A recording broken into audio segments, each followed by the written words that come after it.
Mike Watkins has been massaging racehorses back to prime condition for about a decade now.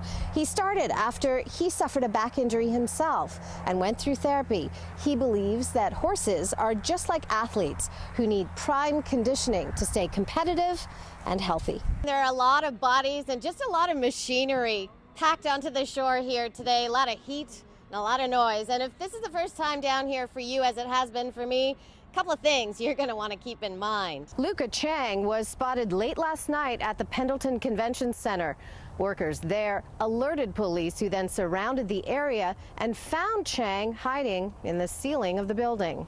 Dan Felton actually first laid eyes on this car here. It was his grandfather's, this 1964 Mercury Monterey Breezeway, and he says it was love at first sight. It takes a lot of manpower and a lot of materials to get this project off the ground. $50,000 worth of structural plastic, $12,000 worth of treated southern yellow pine, 20,000 screws, and 8,000 hours of manpower. These kids are pretty darn excited, but I honestly believe, hearing those stories from them, their parents are even more excited. This is also the Tri-Cities' third largest event, and we're in the beer garden right now of the Sausage Fest, and you can see behind me there's a ton of people around. Luca Chang was spotted late last night at the Pendleton Convention Center. Workers there alerted police, who then surrounded the area and found Chang hiding in the ceiling of the building. Police arrested 23-year-old Luca Chang last night after receiving a call from two convention center workers. Danielle Swanson and Sally Dumont spotted Chang in the kitchen area. They say he was sitting there drinking a Coke. We came in this back door, we unlocked it. That right here, we stopped and realized that there was somebody sitting in the chair. He stood up, looked at us, and said, "I think it's something time to go." Swanson says Chang got up when he saw them and quietly proceeded to go back to his hiding place in the ceiling of the building, where police believe he's been hiding out for the past week.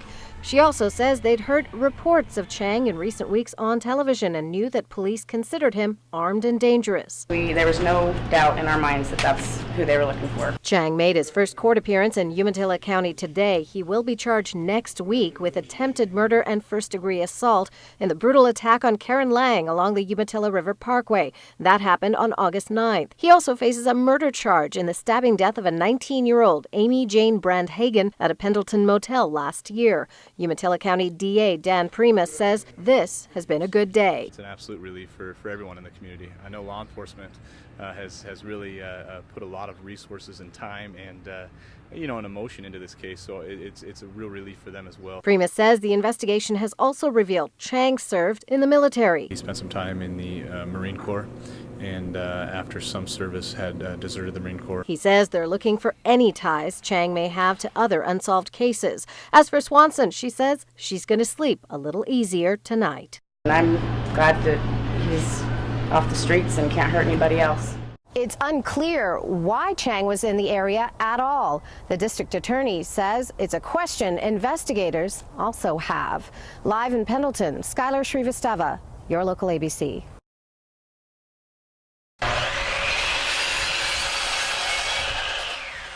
It's a labor of love for the more than 100 community members kicking off the rebuild of Pioneer Park Playground today.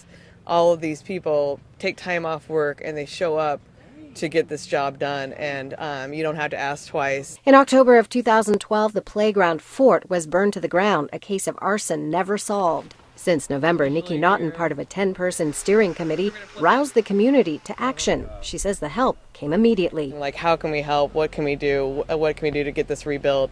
And that was the day after it was burnt. And today, all these volunteers are showing up. The work is divided into smaller groups, each geared to do a certain task. Today is Contractors' Day, framing and routing. The next 4 days will include putting the pieces together. Roy McCarthy is one of two architects for the project redesign. We have all the plans with us. We break it into simple steps, and we hand out a little bit of information at one time, and it all coalesces into becoming a finished product. It takes a lot of manpower and a lot of materials to get this project off the ground. $50,000 worth of structural plastic, $12,000 worth of treated southern yellow pine, 20,000 screws, and 8,000 hours of manpower. And they're going to keep at it for the next 5 days. More than $68,000 of the $200,000 project came from grassroots fundraising, bake sales, penny drives, and spaghetti feeds. Everybody wants to contribute. We have some 90-year-old people that have called us. They can't get down here to help, but they have tools. And so it really is reaching every level of our community. And the playground opens and they're all, so you get a little emotional when you're talking about, they bawl like babies. You know, the old retired guys, you know, they kind of, it's just, they get overwhelmed with emotion, and so do you. That is what I love about this town. It's like that mentality is we'll stop at nothing to get this structure built. In Pendleton, Skylar Shrivastava, your local ABC. Mike Watkins has been massaging racehorses back to prime condition for about a decade now. He started after he suffered a back injury himself and went through therapy. He believes that horses are just like athletes who need prime conditioning to stay competitive and healthy. For Mike Watkins, horse massage is a passion. Through gentle or strong manipulation, he rubs and kneads the animal to relieve pain and relax the muscles. We ask them to do some tremendous things, jumping over fences, racing around barrels. They're athletes, and you show me an athlete that doesn't have chiropractic or dentistry or massage to help. It's another piece of pie in the overall horse's health. For horse owner Kelly Barrichello, it's the best care possible for her 7-year-old mare, Lacey. You can tell she's not in pain. She's not swishing her tail or fighting me at all. She just wants to go out and do her job and does it correctly. Many of the horses on Barrichello's ranch, including Lacey, are barrel racers, a rodeo event where a horse and a rider follow a cloverleaf pattern around barrels. She says it can be rough on the horses and believes Watkins offers the best conditioning and recovery. Horses are built just like humans. I mean, they have muscles and tendons and bones and ligaments, and they are athletes. Each session is about an hour long. Watkins finds the horse's sore spot and, as in human massage, gently works on those areas. He knows it's working when the horse licks its lips. It's definitely worth the time and the expense. $75 to have my horse feel great afterwards and go out and perform. Absolutely worth it. I love that they're able to go back and do their business and work as hard as they do for us. I mean, we ask a lot of them. It's just something, one more way to treat them correctly. Watkins works all over the Northwest and in Texas and even in Canada. He also works with some of the top horsemen in the country. Live in Findlay, Skylar Shrivastava, your local ABC. These kids are pretty darn excited, but I honestly believe, hearing those stories from them, their parents are even more excited. Foreigner, they're going to be on that stage right behind me just in a little bit. But first, we're going to hear some of the stories from Richland High School Choral Group and see how they got this amazing opportunity. No, you can show me. Tabitha Yearsley, Jadlyn Sarbacher, and Martha Leem are 3 of the 25 choir members singing backup vocals for Foreigner during one song tonight at the fairgrounds. I am super excited. It's always been my dream to perform with a rock band in my life. I'll probably be a little starstruck.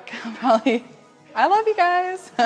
Ever since I heard that we were going to sing with them, I've been listening to all their music. They got the chance after a local radio contest selected their video singing Foreigner's I Want to Know What Love Is. Choral director Greg Freiling says it was a big surprise, but no one deserves it more. I'm very proud of them. They're always amaze me, and they're talented, we have fun, great kids. The girls say they love the music, but interestingly, didn't seem to be able to name any of the band members. I don't really know the band that well, but I'm hoping to, meet them and get to know them.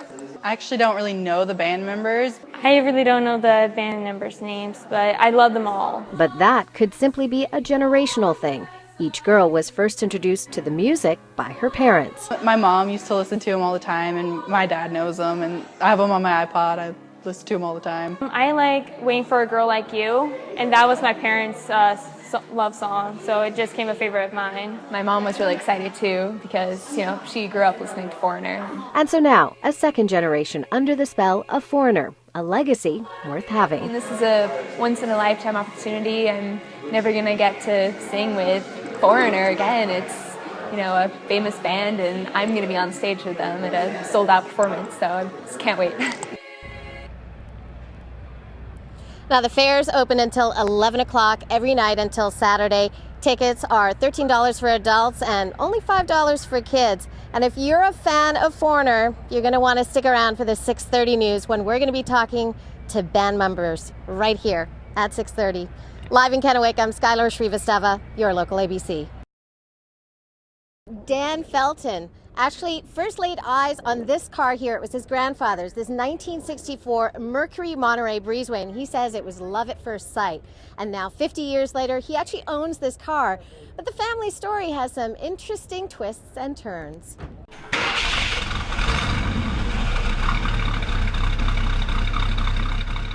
It was a great privilege to get to ride in Grandpa's car. When grandfather Frank Felton died back in the 80s, the Mercury was passed down from one family member to another, eventually sold to an unknown buyer in 2009. 3 years later, Dan and his wife Sharon discovered the buyers were actually their sons, Matt and Andy.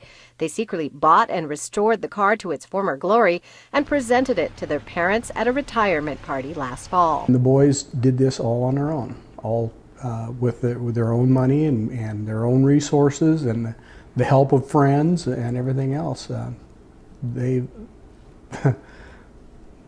They specifically said they wanted us to have something to drive in cool desert nights because they know how much we've always enjoyed cool desert nights. Every year we go out there and we've always said, gee, I wish we had a car to drive. Quite a labor of love for this family. I'm standing here with the Feltons. This is Dan, this is Sharon, and this is their younger son, Matt. And tonight they're going to be driving in the parade, and they say they're so proud. I'd be on the mound pitching. For Edmund Daniels, racial discrimination was as familiar as apple pie. Back in the 50s, as a young man, Daniels was told repeatedly he'd never make it in life or in America's favorite pastime, his passion, baseball. All I wanted to do was go and play, and it didn't matter who threw me the ball. When he was just 16, the baseball coach at Pasco High School said he couldn't play because he was black. You're frustrated all the time, you know, when you want to do something and you know that you can't just because of color. His older brother, Vanis Daniels, says there was no point in getting mad. Some people embraced you, some didn't want anything to do with you, period. And that's just the way life was. The brothers grew up in this house in East Pasco, where the black community was relegated. If you wanted a house on the other side of town, there was no one who was going to loan you the money to get that house. I think it was just because of color. The workplace was no different. A former supervisor at Hanford told Vanis he was lucky to be paid at all. He told me that I should be thankful I had a job. If you were black, you were more than likely a janitor or you worked in the mail room. That slowly changed after the Civil Rights Act of 1964, when companies were mandated to hire at least 10% black. Things changed, and it's changed for the better, and I think it's because we started including all the people. Edmund Daniels was also putting his passion for baseball to good use.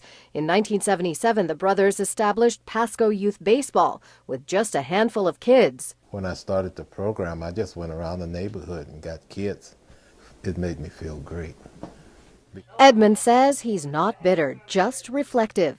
He also says it's been a pretty good life for him and his family. You get rid of all that old hatred and start thinking about what you can do for mankind and womankind instead of just what I can do for me, you know, so.